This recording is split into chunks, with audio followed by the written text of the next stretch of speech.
Yo, what's up guys? Papanik nyo nga pala. Pati ito si Nanika guys. Nagpanak tayo ng aso.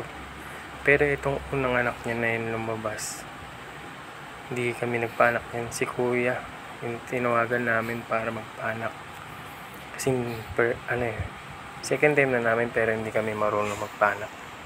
So yan. Ayun yung unang lumabas. Hindi na namin na-video kasi sobrang bilis ang pangyayari. Tsaka sira kasi yung isang cellphone ko guys. Ito yung pangatlo na to na lumabas. Ako na nagpaanak dyan. Yan. Ay hindi, pang-apat pala siya. Kasi yung pangalawa namatay. Hindi siya pinalad. Yan. Ako na nagpaanak dyan. Pang-apat yan kung sakali. Yung pangatlo si Mama ay kayo nagpaanak eh. Ito yung ito yung nauna.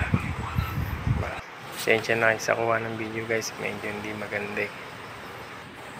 Ito nakakatawa lang kasi si Nanika may gatas. Yung si Sky kasi kung napanood yung unang video, yung kulay itim namin na Shih Tzu, wala siyang gatas kaya hirap talaga.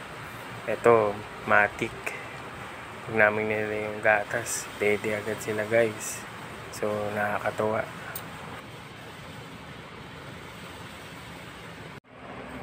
Ang unang araw nila, grabe dumedi oh.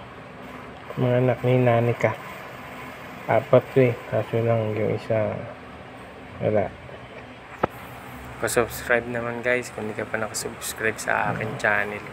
Salamat guys. Happy